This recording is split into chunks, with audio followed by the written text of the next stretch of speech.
things fast. Yesterday, I was so disappointed because I looked forward to introducing the person I'm about to introduce right now for two reasons. One, because I'm just so proud of her. And second reason, for the fact that she comes from the village. We grew up together, basically. She comes from the village where I grew up, Komadidi. And you know, most people who know me and the talks I've done around the country, I never hide from the fact that so, ladies and gentlemen, the district manager or district mayor of Bujanala District Municipality, Maspala, Councillor Ngele Ntangeni, is here with us to come and welcome us and greet us and give you a message of support since we are in their area of jurisdiction. Keep on encouraging her, please. Keep on encouraging her, young people. Keep on encouraging her. Keep on encouraging her, young people.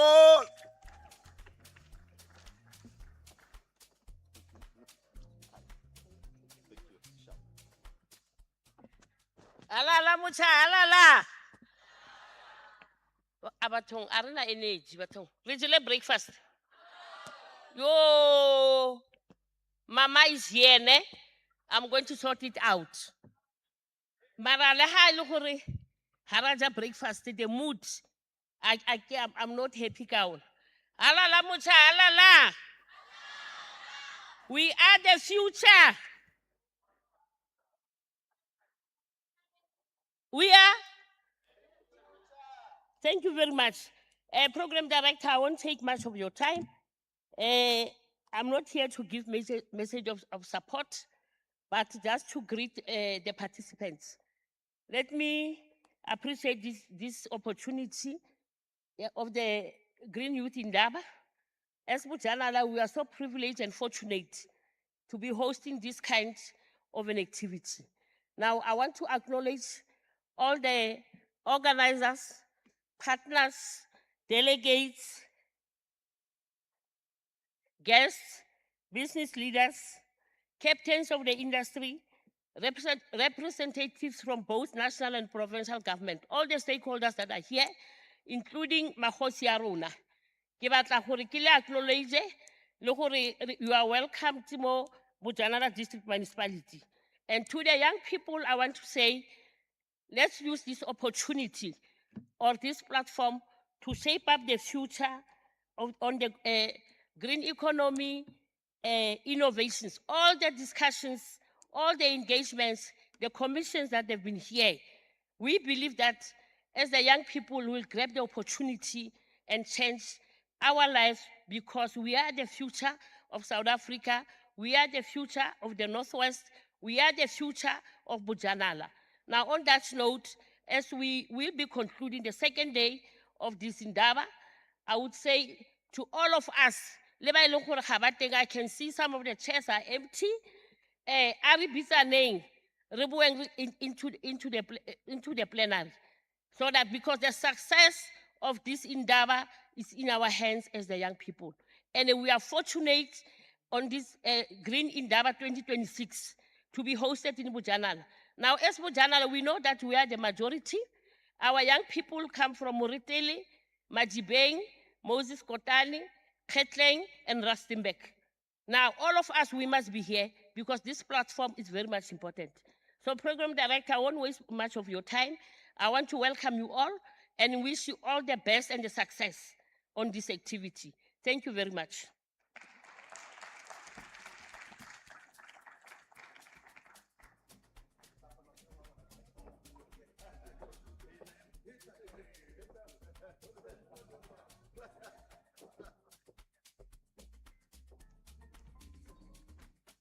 That's how we keep it, Komadidi, short and straight to the point. Let's put our hands together one more time for Majoro Warona.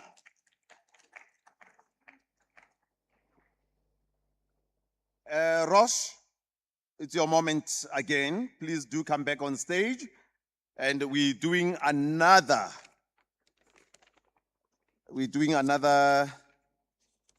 pitch, young researchers pitch, and Rosh will take it away from here. Let's welcome Rosh, ladies and gentlemen.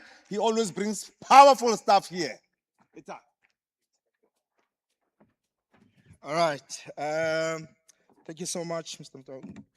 So, for this round of pitches, so the goal is the rules are still the same. We have researchers who have worked on some great research. So the goal is to actually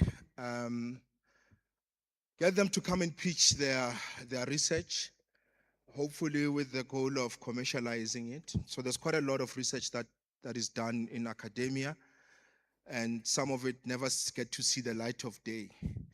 So we've got some amazing people who are doing amazing research, coming up with amazing solutions. But unfortunately, once they finish their studies, it becomes very difficult for those ideas or those solutions to be implemented into viable, implementable solutions with the impact that's required. So with this pitch, with this round of pitches, the goal is to come and share their work, but also to mingle and network with some of the innovators here. Who knows, there might be opportunities for partnerships, for collaboration, and also, some sponsors as well. So, rules are the same, 5 minutes a pitch, and then we also have 5 minutes for our two judges, and we keep it going. So, for this one, I want us to give a round of applause to our judges. Our first judge is Dr. Ravin Neda, Sustainability Manager, MedPac South Africa. Can we give him a round of applause, Doc?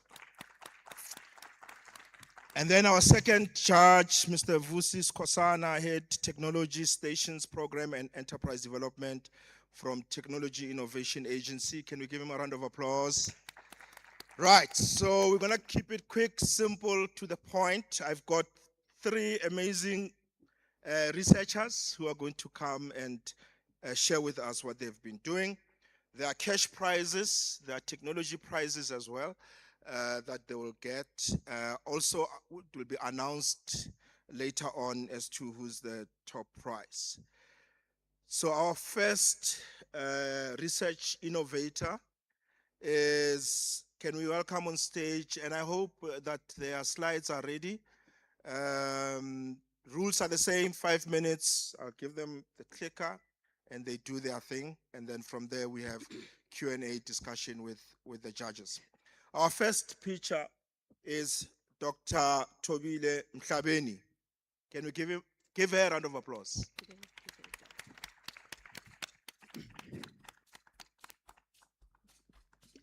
Come on, guys, let's give her a green round of applause. Yeah.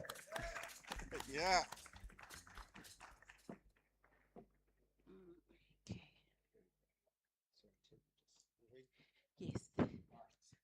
Judges, are we ready? Should I? All right. Your 5 minutes starts now.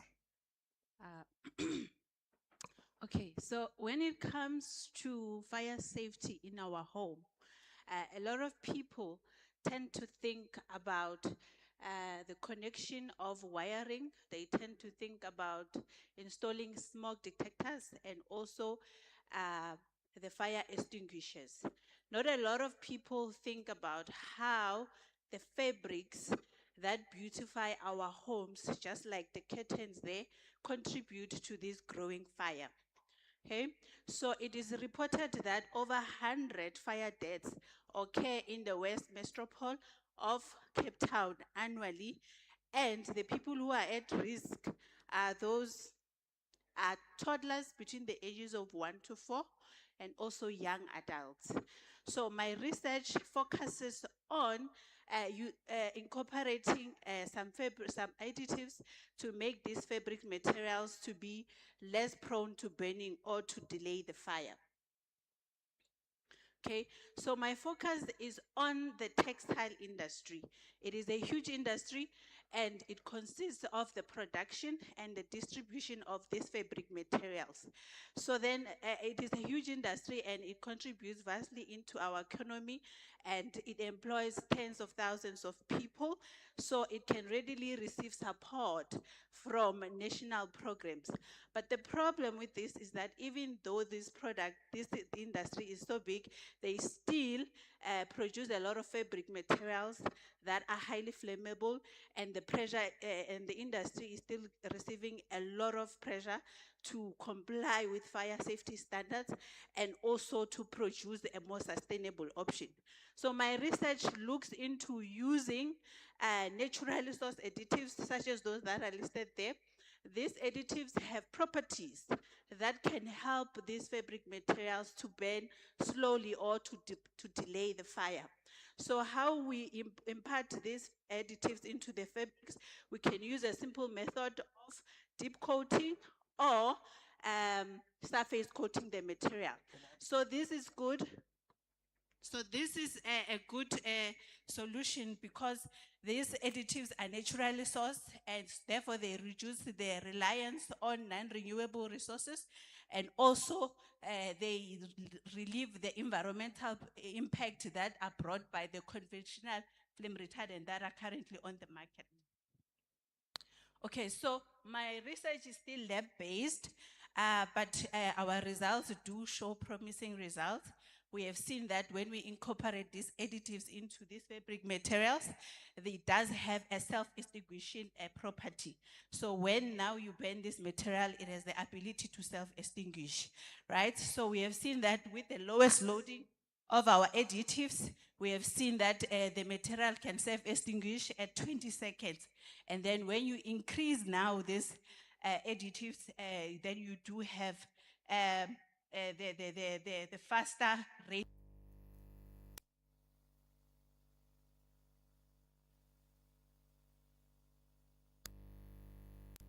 We hope that it will have less environmental impact and it can be applied across many industries.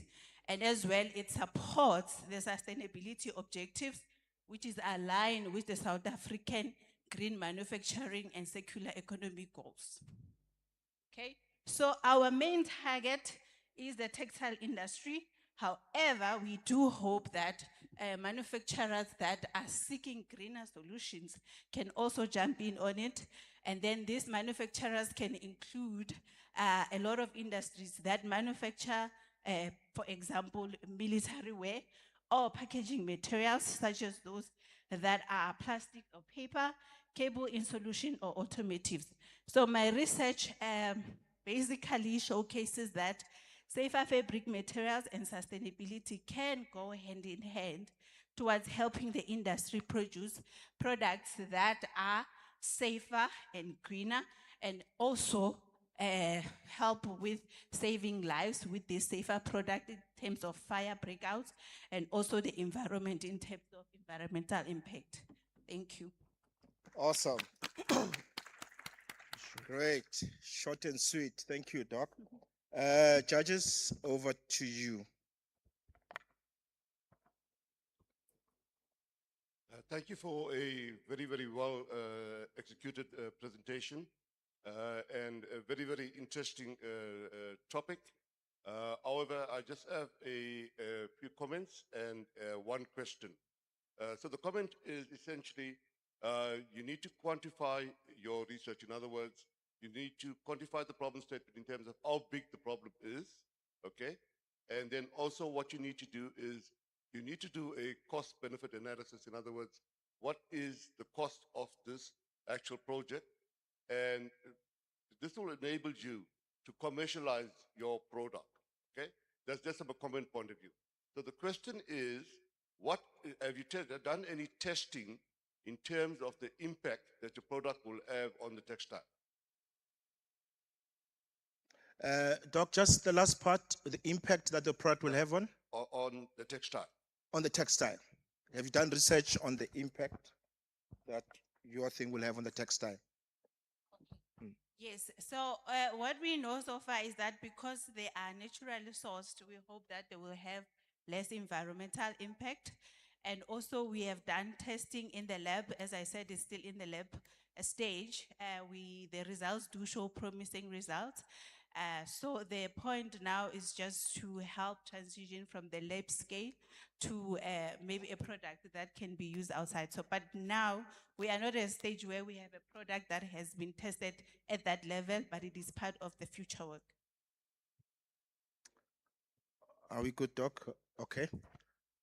Mr. Skosan? Just speak to the, because we can't hear you clearly here, but we'll try and do our best. I hope I'm audible. Yes.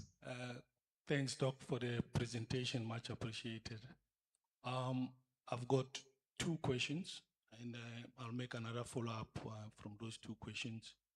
One is to understand your objective assessment of the technology readiness levels, because you said you are in the lab. You've done some lab tests. I'm keen to know your assessment on the technology readiness level. That's my first question, right? Assessment on your technology readiness level. Your assessment on the technology readiness level. That's question number one. And then question number two, right?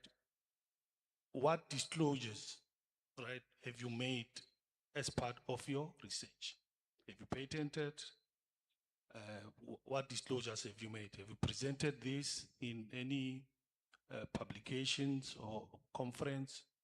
And if so, what were the reviews done on this research? Those are my first questions, and I'll have a follow-up after you answer. All right. Have you presented this in a research paper published? What disclosures have you done? Yes, when it comes to publications, we have done a publication already, and research communication around this project has also been done in seminars and conferences. The other one was assessment. Technology readiness level. Okay, so like I said, with Dr. Ravi, it's still in a lab scale. So as far as that part is concerned, it has promising results. As you've seen with the key findings, it does have self-extinguishing behavior. So the point now is just to get it to a point where we can scale up and test it in a real life scenario. So as far as assessing it, its feasibility, it does work in the lab environment. So then it's taking it out there to test. That is part of the future studies, as I have mentioned. Okay. Follow up? So my follow-up is, right, you've articulated well the alignment with government priorities and so forth. Now, my question is, how much engagement have you done with industry? And when I say industry, have you engaged with industry associations in the textile? And what is their gaps related to the solution that you want to introduce? How does it link to that? Because I'm trying to test if this solution is actually commercially viable or not. So, all right, no, that's fine. So your product or solution, has it engaged with the market out there, with industry association? And if so, what gap is, are you getting in terms of feedback with the industry? Okay, thank you. So yes, again, I feel like I'm, okay, I don't want to say that.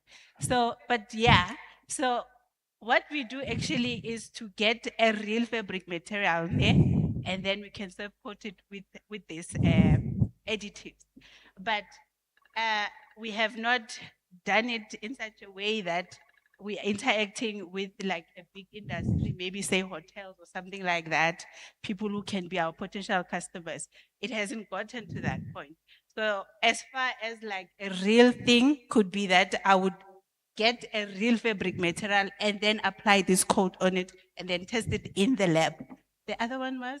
No, that's it. That's it. Yeah. It was, what gap are you closing in the market, okay. if you have done that? Yeah. Yes, so the current flame retardants that are out there, they use additives that have environmental impact. So the point is to try and go the natural route. So now what we are using is these additives that are naturally sourced from plants. And then with that and future studies, we will hope to find out how much environmental does it have. But because it's from natural resources, we hope that it will be much lesser than the current ones that are out there. All right, can we give her a round of applause, ladies and gentlemen? Dr. Tobile Mtabeni.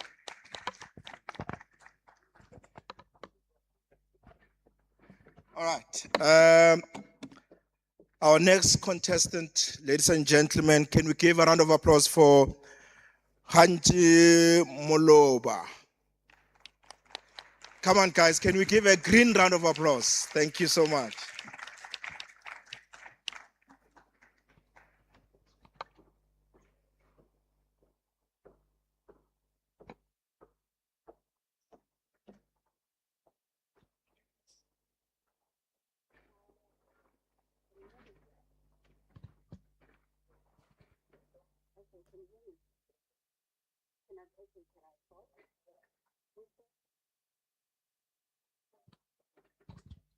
Okay. All right, are you ready? Madam, Yes, are ready you as ready? I can be. All right, judges, we are good. 5 minutes starts now. In the Coal Free State lives a chicken kidnapping dog called Pandora. And she happens to be the inspiration behind the efficacy of alien invasive plants for veterinary textile applications against bacterial infections in fur babies. Dumelang, ladies and gentlemen, I am Hanse Jemishai Smolava, and I am a PhD candidate in veterinary technology. We found 4 critical problems. The first one was that globally there's been an increase in antimicrobial resistant zoonotic bacteria. These are bacteria that are transmitted from your animal to the human being. The second problem that we noticed was that secondary skin bacterial infections, especially in veterinary clinics, were also on the increase. The third problem is that the solutions we have in the market are not working. In fact, they're causing toxicity and allergies to you and your fur baby. And then lastly, which is more relevant to this particular platform, is that South Africa, like any other country in the world, has an issue of alien and invasive plant species. This cost the government of South Africa about 50 million rands to eradicate. Now, that is quite a number of problems to be dealing with. However, we managed to find one solution, and we define it as a phytobiopolymer enhanced veterinary textiles. So in simplicity, these are antimicrobial plant extracts that are held inside of a biopolymer, which is the microcapsule, that beautiful image there of a ball inside of a ball. And these antibacterial formulations are then cured or fixed onto textile. And these are then created to deliver, protect, stabilize, and to control the drug that you have chosen. In our case, that will be the invasive plants, eucalyptus, as well as rosemary. So where exactly would you use these textiles, or rather veterinary textiles? You will then use them in the cases where you've got bacterial infections, where you want to accelerate wound healing, and also in cases where you've got skin allergies. So therefore, our customers will then be your pet owners, veterinary clinics or hospitals, and of course, human beings if we choose. And so what is our unique value? We do have competitors, and all of us will actually tell you that we offer products that have anti-inflammatory, wound healing, and bactericidal efficacy, and our products are biodegradable and organic. However, we take it a step forward by ensuring that our product or formulation has no synthetic additives and is non-toxic, which then feeds to the allergy issues. And lastly, our product is versatile. What does this mean? It means that we do not just only tap into the veterinary and medical industry, but we also tap into the pharmaceutical, cosmetics, and the food industry. So take our formulation as an OROS. So it's a concentrate that you can then add to something, to your final product. So then our customers will be manufacturers of drugs, food, cosmetics, and of course, those people that are making their own shampoos at home. Now, where exactly are we in terms of our research? We have already done, we are beyond technology level number 3, so we are currently in technology level number 4. We have proven that the formulation itself actually works against 100% of the skin-based bacteria. And we've also put it onto our textile, various textiles such as cotton, which means that if you want to have a gauze and you have a wound, then you can actually use this. Now, with that being said, our humble ask, which is not the big ask, is we currently need 55,547 rands and 80 cents for us to move from the technology level number 4, or rather to complete technology level number 4 and to have a functional prototype. With that being said, ladies and gentlemen, from me and the chicken kidnapping Pandora Dora, ke a leboha. All right. Thank you so much. Doc, judges, go for it. Thank you. Thank you very much for a very well presented research. I just have one comment and one question. So the comment is, if there's any product health related claims, it must be supported by robust scientific evidence and require a lot of extensive research trials and clinical trials and regulatory approval. Okay, so that's just a comment. Before you make it commercialized, you got to take into consideration that there's a lot of clinical trials that needs to be done. The question is, how can the use of this invasive plant benefit environmental conservation?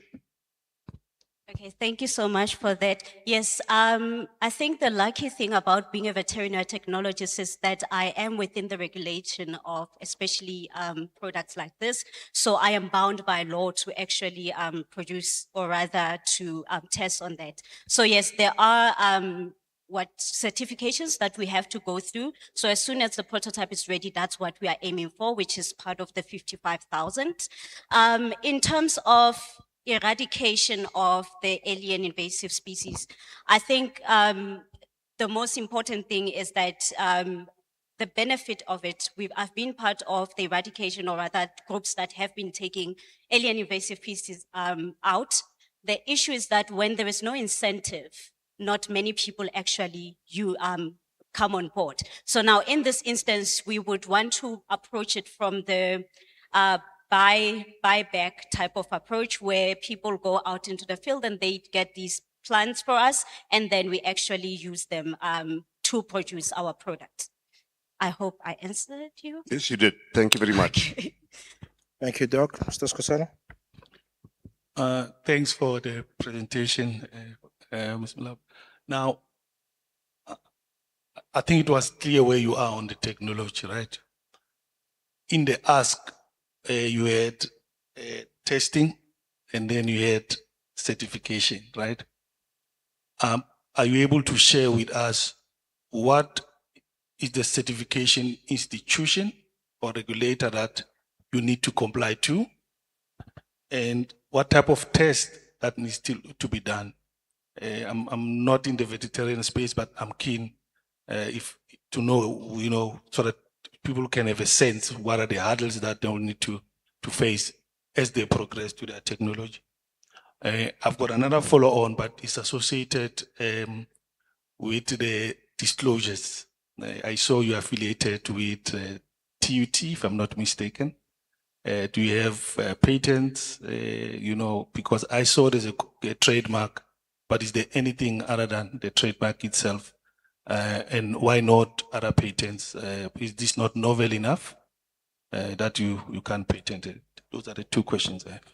Okay, thank you so much. I hope I remember your questions. So the first one, which I actually like, is based within the patenting and the IP of the product, right? So at the moment, I am still optimizing it, which is why I want to move from the technology level number 4, and which is why we actually didn't even put the profit margin there, because we still need to figure out the best way. The most important thing with that prototype is making sure that it sticks onto the textile. So which is what I'm working on right now. Now, my project, what I'm presenting now is actually a tiny little bit of my PhD. The other part that I'm not presenting here today is the one that we have already talked to our TTOs about. So I've already filed a patenting for it. So they will we will hear how big that part is. So yes, that's how far we are. What was the second question? Second question, you said you want to do some tests Oh yes, and certification. certification. I want to know, why do you want to get this product certified with which institution, right? And then what type of test you want to do further? Because I thought you've done a little bit of work. Is it toxicology test, or what type of test do you want to undertake? Thank you so much. So the lucky part is that this is also part within my PhD. So I run the tests within the laboratory, and luckily I'm still the one doing them. So if we send outside so that we get certification, that will be at least minimizing the number of samples that I have to send out. And by that time, at least we will know the results. However, the most important one, because this will then become sort of like a medical device, there is a certification for that. I'm still looking into it, especially the technical definition of what that is. So if I'm selling you the gauze, your bandage, then it becomes a medical textile. Then there's a regulation for it. Yeah. And yeah, I think you Yeah. said. Follow up quickly. Yeah, maybe it's not for this platform, but I'm keen to have a sense of the entire, value chain, because you identified different sectors, application in veterinary, how long it will take then to go to the other humans. Have you put a pathway for that? Because I'm keen to get a sense of the steps that needs to be taken to get the product to market. Because for now, it looks like we are just looking at this veterinary market, but are we going to see this being used by humans? If so, what is the outlook of timelines? Okay, you're asking how long it takes me to create that. How long is going to take you to get it into TRL 7-8? You've got to ask, after you do this, how far will you be? Because I want to see if actually when it will take for you to move from animals to human. Okay, so with us, it's a little bit tricky, but because this does not, if it was going into your mouth, then it will take us longer. But then because it's on the skin, the regulations are a lot more flexible. So at the moment, I'm actually just optimizing. So basically, if we were not looking at perfection, I am done. But then if we're looking at me optimizing and ensuring that when I say this product is 100% of 1, 2, 3, then it means that I will maybe need about a week in the lab because we are almost at the end. So what was that? No, that's Yeah. that's it. That's it. Now, can I have one more? Right? Okay, quickly. For scalability, if it comes, you talk about this invasive species. Have you done an assessment, and I apologize if I've missed it, how much of this input product is available, where it is, is it gonna last long if this product becomes on demand, the supply side of it, of the inputs? Thank you so much. The antimicrobial industry is worth about 12.8 billion. We are having issues of superbugs. We will always want alternatives, which is what we researchers are now doing. So in terms of alien and invasive plant species, the question is always that maybe we'll run out. There's no such, especially with invasive plant species. We can harvest and hope to over-harvest to a point that we eradicate them, but that's not possible. So we will always have that. Should we over-harvest, the countries where these come from will then be my supplier. Of course, it will be more expensive, but you still have that alternative. And of course, the regulation also with invasive plant species. Awesome. Can we give a round of applause? Hans Simulova. All right. The last of the three, and we will be done. Can we welcome on stage Mr. Sanele Mjolo?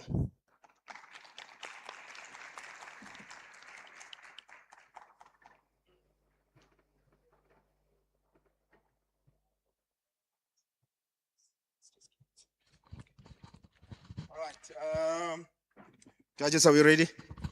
Awesome. Are you ready, bro? Yes, I'm ready. 5 minutes starts now. Okay, as a young boy who grew up from the village, so I used to identify problems where the water was going dry and then also the lights were going off. So I asked myself, what can be done? I looked up into the sky and I saw the sun.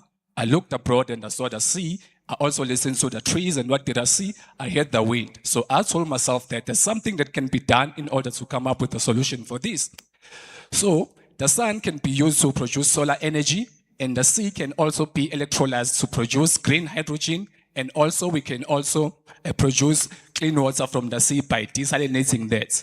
This is what we actually do. Why do we actually do that? Because the problem is, we know that in South Africa itself, it generates electricity from coal, and 90% of that goes to the atmosphere.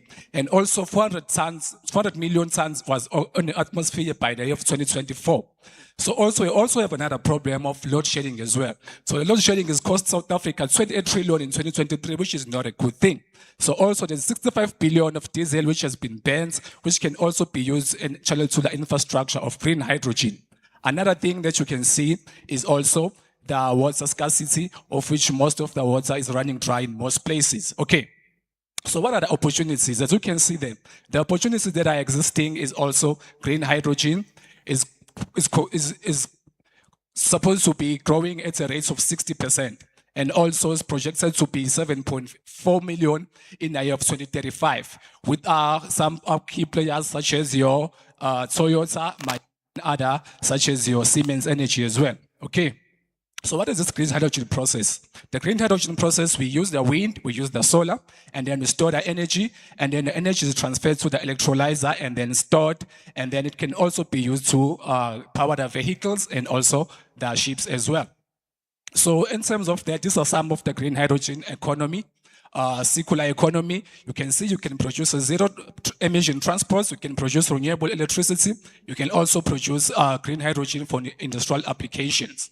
What are some of the opportunities that we see? So some of the beneficiaries are South African industry, which is your mine, steel, and also your chemicals. So in terms of this, if you are using diesel, diesel is so much expensive, such that 23 rand per liter is so much expensive. But if you're using green hydrogen, you are reducing each ton like by 10% instead of using coal. So another beneficiary is your ESCOM and the government, and also the communities by job creation. So the overall aim of my research was to basically communicate or have economic analysis of the framework by reviewing literature, and then go to Homer to compare the configurations, which is your PV, your solar and wind, and optimize that to validate the results, and also see what happens when there's no sun and also there's no wind. Okay, in terms of the results that we achieved that Flownex has a smaller levelized cost of hydrogen, which was the whole aim, was to minimize the cost and also maximize hydrogen. So the levelized cost that we obtained was 7.19 kgs, and also which is below the competitive benchmark. Okay, so in terms of that, this is the literature benchmark versus the thesis that I've done and the values. So also Flownex is also 7.1.9, which delivers the lowest cost across all places. So in terms of the defensibility, so we want to know what are other alternatives, which are your KMSA, your Sasol, but they all rely on imported technology, and they also use fresh water, of which we don't want to use because it's in scarcity. So why do we win? We win because we have a seawater optimization. We also have a local IP and validation models. We also have 3 published papers which are peer reviewed, and also the provisional of our IP. And also we are working with the DUC and Helix as a joint venture partner, which provides us with the IP commercialization. Okay, so the validation, you can see that 690 tons of carbon dioxide are avoided in the atmosphere, and the project is 100% renewable. The business model is like this: you produce 47 tons per year, and then in terms of this, the green hydrogen will give you 100 kilometers per 1 kg of green hydrogen. So the ask is 1.5 million, which is not much. So 65% of that will be channeled into research and development, while 35% of the funds will be used to pilot the scale. In terms of the milestone, we believe that the deliverables in 12 months will have the PEM electrolyzer and the cross-platform, which will be validated against the real data. And then the team, we believe that we have a right team to execute this. Of course, we have me as a PhD candidate and 4 supervisors. In terms of that, we also want to see that we can do this in the business scene. So I would like to thank you and so much for your time. Awesome. Great. I like the fact that 1.5 million is not much. Small money. Doc, go for it. Thank you very much. Very, very well presented. Just a comment and a question. So the comment is, include in your research the exact location in terms of where you're going to extract the seawater from, and also a bit of inclusion in terms of how you're going to tap into the existing infrastructure in terms of providing the energy source. The question is, what will be the next steps, from your pilot simulation to a real world implementation? What are the next steps from there? From your pilot, simulation to a real world implementation. Yes. From Okay. pilot to real world. Yes. Okay, so the next step, because I was doing the simulation in 5 software, the next step now is to go and validate the findings in the actual electrolyzer just to see if the results that I'm getting from the simulation are actually the same as the result that I got from the lab, and then compare the cost as well, if the costs are the same in the lab scale and also in the industrial scale. Thank you very much. Answer. Thank you. Thank you, Doc. Bob. You had- I don't have a question. Oh, wow. Okay. Yeah, Baba, 1.5 is too little. I'm sure you can. Thank you so much. Can we give him a round of applause? All right. So we have come to the end. Thank you so much. Again, the same with the initial group. We're going to announce the winners later. There's cash prizes and technology prizes as well. So just in conclusion, can we thank our judges, Dr. Ravi and Mr. Skosana? Can we give them a round of applause, please? And can we also thank our contestants, Dr. Tobile, Khanje, and Mr. Sanel? Can we give them a round of applause? Awesome, guys. Thank you so much. Mr. Hector, I don't have anything smart to say anymore. I'm handing over to you.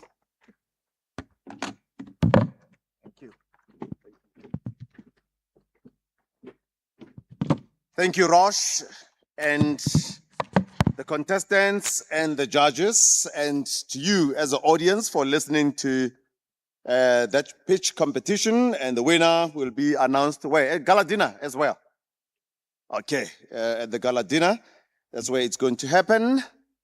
And after lunch, we have a fantastic prize from one of our sponsors. That's Stanlib. If you remember, yesterday they gave somebody a portable fridge.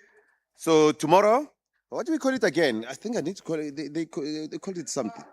What? Field bar. Yes, field bar. Portable fridge. This guy was my DD, man.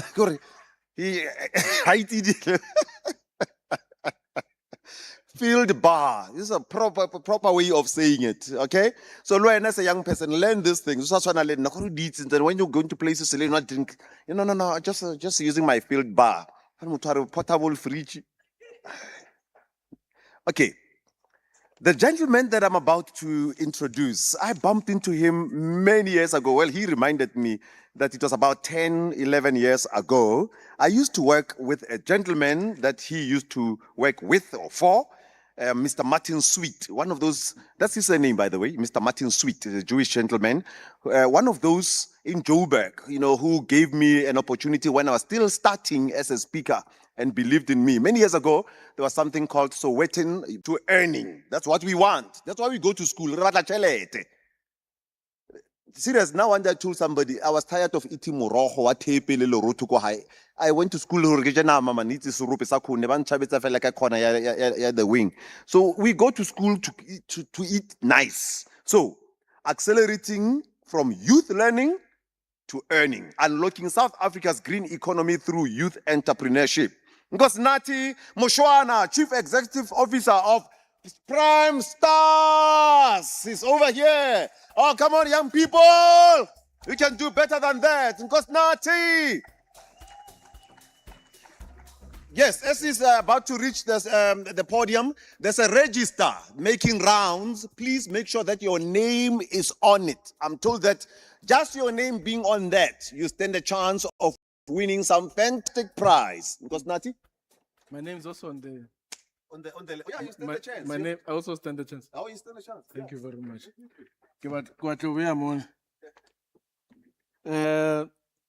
Seeing as I'm the one standing between you and food, I figured that maybe the idea is that I give you some food for thought while you were eating.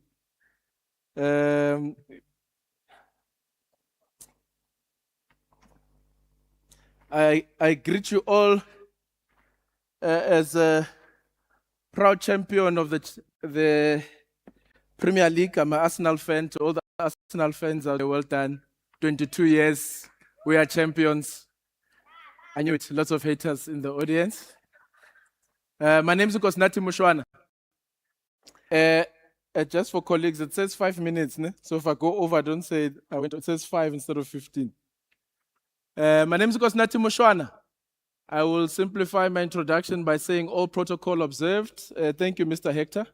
I am the Chief Executive Officer of a company called Prime Stars. And with the timing for today, and I know that you need to be released, I've decided to change my position a little bit in what I'm going to share.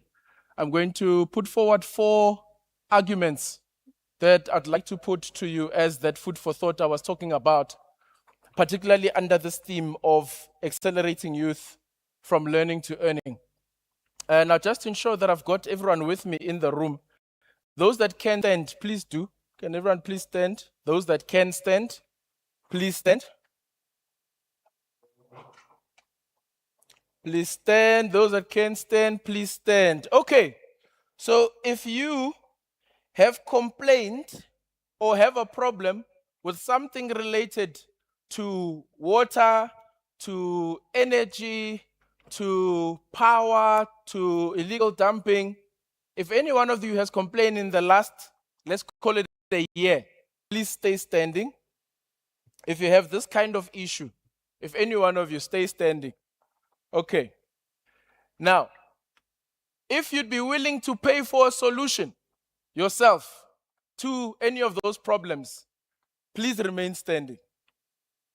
If you'd be willing to pay for someone to solve that problem for you.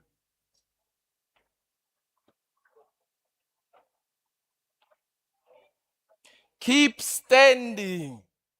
I said, if you'd be willing to pay for a solution, please keep standing. Okay. So at this point, everyone who is standing, look around. The people who sat down have problems and aren't willing to solve them. Important. Okay. All right. And for those that are standing, and you'd be willing to pay for solutions, how many of you have thought of or tried to pursue solutions? Stay standing. How many of you have thought of or tried to pursue solutions? Stay standing. Okay, look around. Those of you that are standing, you are most probably the entrepreneurs we are seeking solutions from. And those that are sitting, whether they say they are willing to pay or not, are your customers. You understand what I'm saying? It's very practical.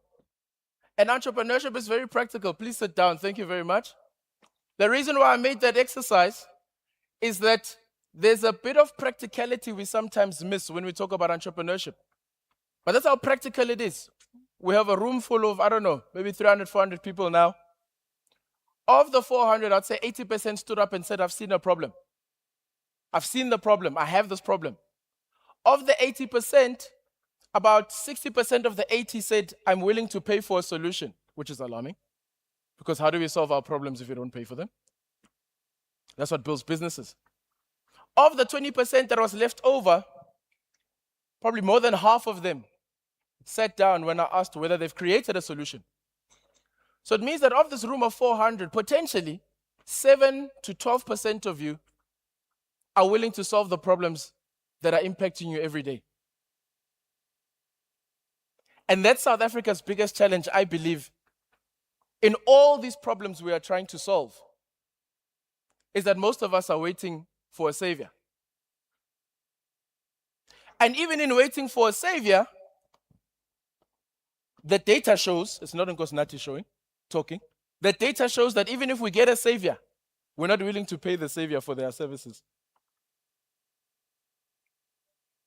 So I argue that there are 4 points that I'm going to talk about that we need to do to accelerate. I use that word very specifically. Accelerate. Accelerate means move faster, right? Currently in South Africa, my belief is that our problems are moving faster than us. That's my thesis in the country, and it's why I wake up every day. 50 years after an unbelievable group of young people like yourselves, less opportunity than you though. I say it all the time. Less opportunity, less access to resources than you. Started something that they didn't know the other side of. But the problem was important enough to them to want to try. Started something that they didn't know the other side of. But the problem was important enough to want to try. Much less resources than we have. You've got access to whatever the CEO of Amazon is reading right now. We have the same access. Yes, there's financial resources and certain differences, but we are much further. And with much less than us, they still woke up that morning and went out to fight for the right to learn. My argument in this topic of the importance for South Africa to reset, I saw the Youth Month theme is Reset 50. To be honest, I don't like the theme. I don't think it's clear enough. And personally, I feel it's a cop-out. Because 50 years later, it's very easy to say reset. Reset means wipe the slate clean, right? Or the slate clean. What happens to the young people that were here over the last 50 years who haven't transitioned from learning to earning? So my argument now is that we are fighting now for the right to earn. But my challenge with young people, and this is why I said I'll be a little bit contentious, is that the data of our study right at the beginning tells us that we are not willing to mobilize solutions to our own challenges. And it's partly why I've been at this wonderful organization called Prime Stars for the last 11 years. We run an entity that was born out of a project called Take a Girl Child to Work Day. Have any of you heard of it? It's one of the country's longest running, over 20 years, and most impactful social impact initiatives. 4 million young women in school access the workplace over a period of 20 years. And I can't tell you how many executives I've met in pitching our programming who said, I've either been in the program, I've supported the program, or I've benefited from the program. That gave us the insight to want to get involved in developing young people. Why?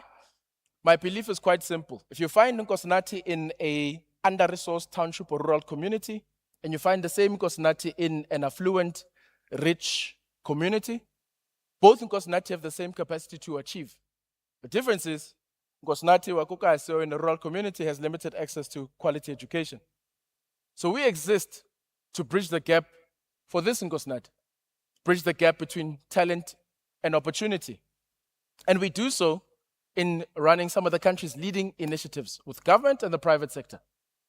We work with basic education, higher education, small business development, presidency, social development, and other departments in contributing to the priorities on the national agenda when it comes to youth. Job creation, critical skills development, youth economic pathways. But essentially, why we wake up every day is to solve this problem of how do we get this increasing number. I think now it's about 4 million young people, not in employment, not in training, not in education. 4 million. How do you get that number down on the backdrop of an economy that's not growing? That's why we are awake every day. We've specialized for the last 20 years in high school education. And that's going to be one of my arguments about what we are here for and what you need to take away from this conference, which I hope that you do. We teach career development. We teach entrepreneurship, which I'll speak about last. It speaks to this. We teach matric math and science, leadership development, gender-based violence prevention in working with young men and boys across the country, as well as sports. We've worked with over 1.8 million young people across the country over the last 21 years. We've probably mobilized over R500 million in ensuring that these Nkosnatis, and that's both male and female, to be balanced, and all genders included. I did say all protocols observed.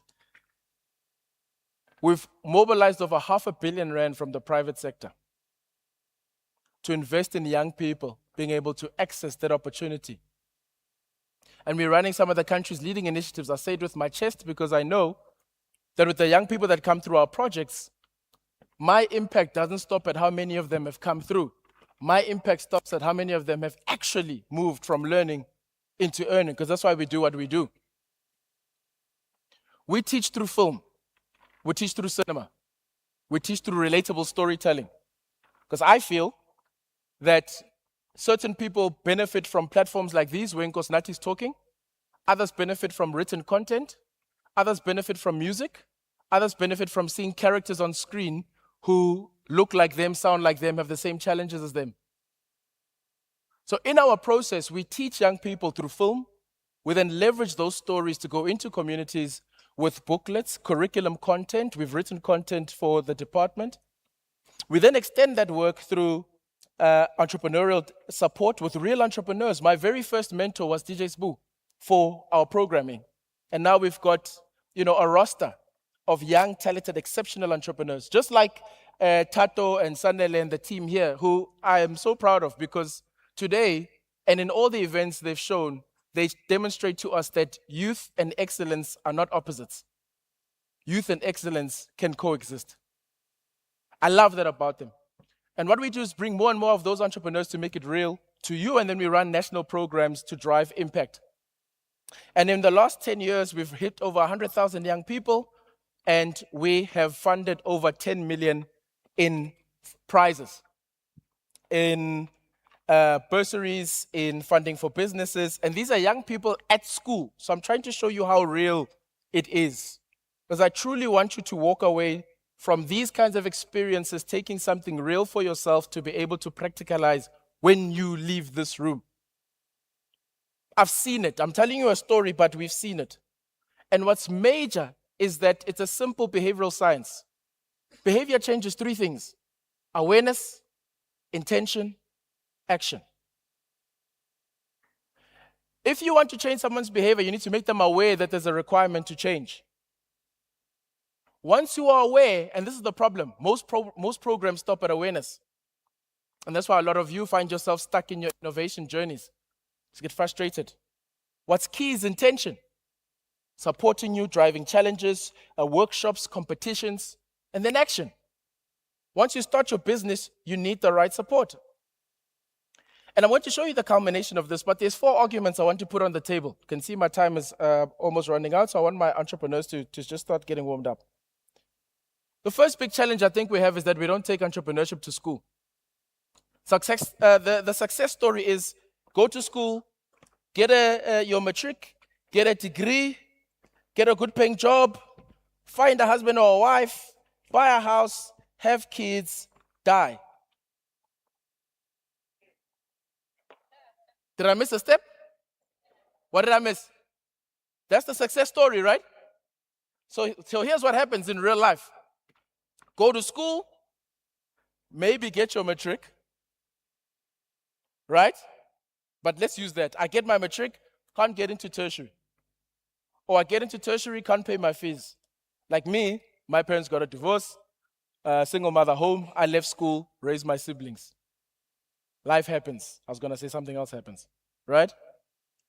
What South Africa doesn't do is give you options. You need to get away from the obsession of finding jobs.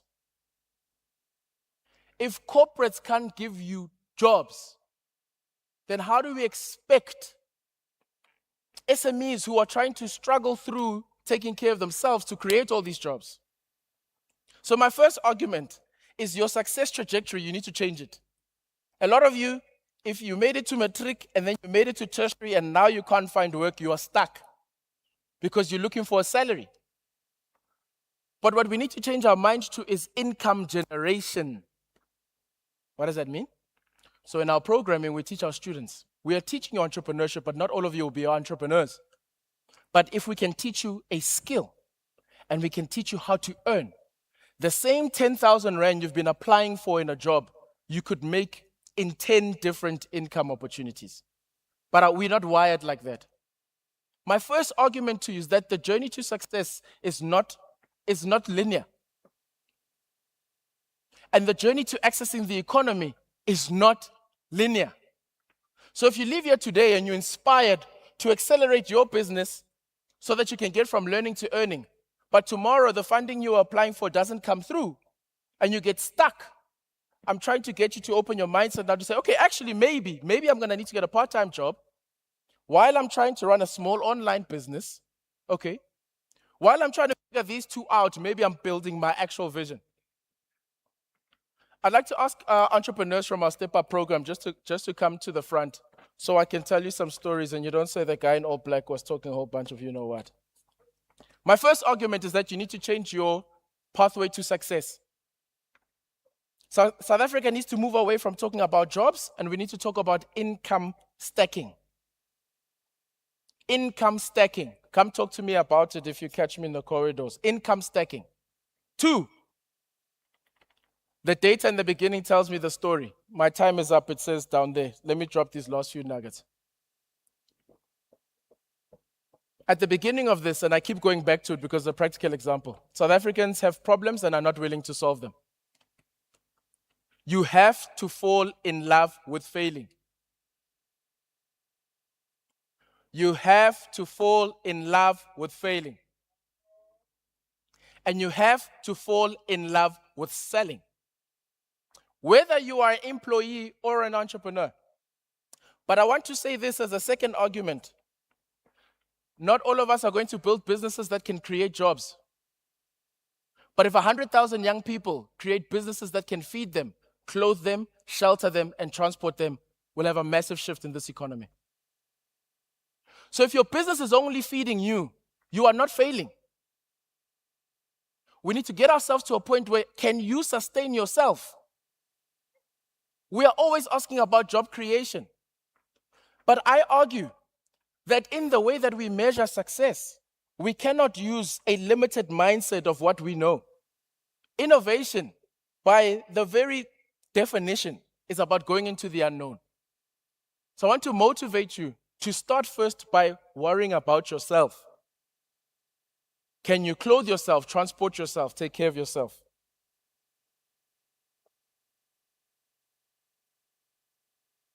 And lastly, to our partners in the room, we do a lot of fragmented investment. Hector, you can come up, sir. You're also a wonderful success, a young man.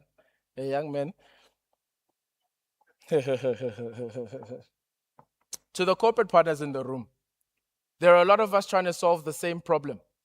Learning to earning is about choosing 1, 2, or 3 outcomes and putting all our effort into that. South Africa's problems have not changed much. The problem is that our solutions also haven't. So the ecosystem needs to work harder in driving one clear outcome.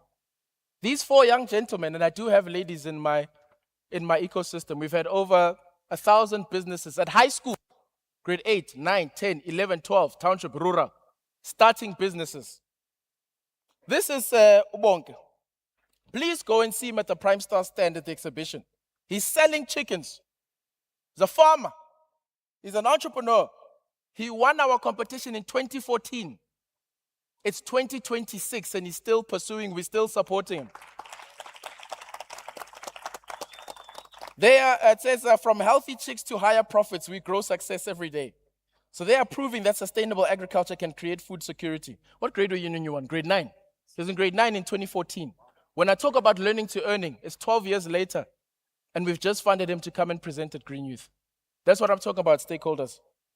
TK runs VKS. He removes old machinery and tools from homes, businesses, and factory floors. And he also does refurbished pallets. His slogan is, best buck for your junk. Less waste, fair cash, no stress. Most people see junk, TK sees value. Hunze, you seem to be popular in the streets. Khonze over there is the founder of All Day Jam. He won in 2017. TK also won in 2017. 2019. It's been 6 years, 7 years now almost with TK. What now? 8 years? With 9 years with Khonze. What started through the Step Up program has grown into a business producing unique yellow melon, tomato, pear, peach jams that now supply food lovers, macro online, sweet and something stores, corporate clients. We're going to get them into Spa as well. And all of you, I'm sure, like nice cars. That's Fanose over there. Netbank Youth 16 winner. Brilliant, brilliant. He's a founder of iWash Cars, a digital platform connecting car owners with nearby mobile car wash entrepreneurs who clean vehicles at home and workplaces while using less water. So they're connecting mobile car washes with opportunities on the platform. When people saw water scarcity, he saw a business solution. What I'm trying to say is that no one is coming to save us, but ourselves. What I'm also trying to say is that platforms like these are unbelievably critical to support and scale if we're going to drive this, but it has to be ongoing. We've made a compact. We are going to go to business. I'm launching this as a 35-year-old CEO in a very tough corporate space to get 10% of procurement pledged to young businesses. Women, youth, Black-owned businesses, 10% pledge signed. It's the only way we're going to drive the same kind of revolution that the youth of 76 drove. I urge you to believe in yourself and your future enough to care about solving it enough. And I invite you to join us on this journey from learning to earning. Thank you very much. Yo! Wow! Congratulations, gents. Well done. Thank you so much, Nati Mushwana, Chief Executive Officer of Prime Stars. They ran a competition called Step Up. Was it called, Nati? Was it called Step Up? Step Up what? Nati? Step up to a green startup. Oh, Step Up to a great startup. That's Yeah, I right. remember emceeing some of their graduation ceremonies and all that. Wow. These guys are doing amazing work. Thank you so much. Reminds me of the gentleman who is behind this Green Network or Green Youth Network, Sanele Zulu himself, the CEO. Those are guys that I saw really right in front of my eyes start these things that they are doing. I'm like, wow, this is just something else. This is just so amazing, so inspirational. When Sanele today has hired me, isn't that amazing how life works? I just love this. This is amazing. So, guys, we've earned ourselves lunch. After lunch, don't forget, Stanley has got something to give us. Make sure that your name is on that register. And also, we've got some powerful presentations. One from Iwasa.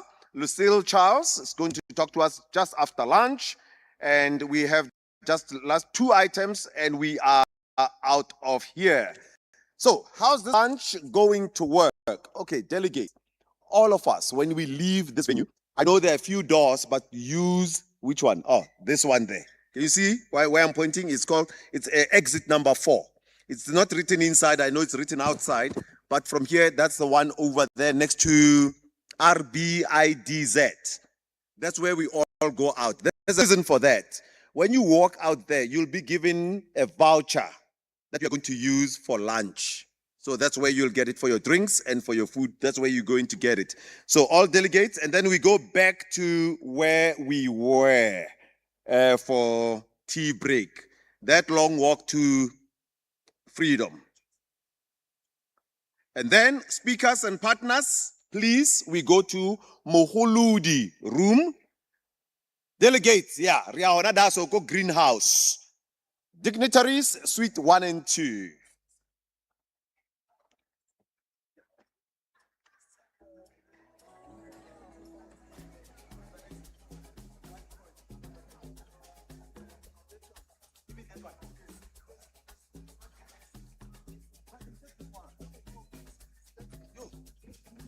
Okay, colleagues.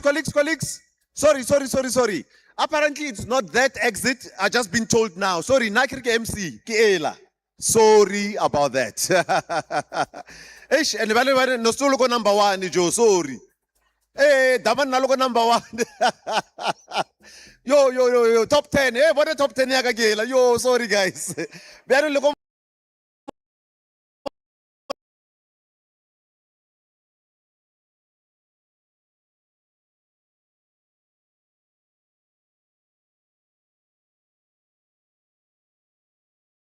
now. The first shall be the last. You na assassin. Now, go Facebook. Web says David Nasin, means not me. So let's get Nasin. Number 4. Now it's changed number 5. Don't worry. Oksalayo. How setting Roja Babu Kiba. Roja. Sorry, Banaba go high. I really apologize. Okay. Bon appetit. Rewana command. Ke Kora 2-3. Kora 2-4. We are back seated down. A quarter to 4. A quarter to 4 or Kora to 4. We are back seated down. Love you guys. Yeah. Oh, 3:30. Very 45 minutes. Sorry. I want the pillar to change.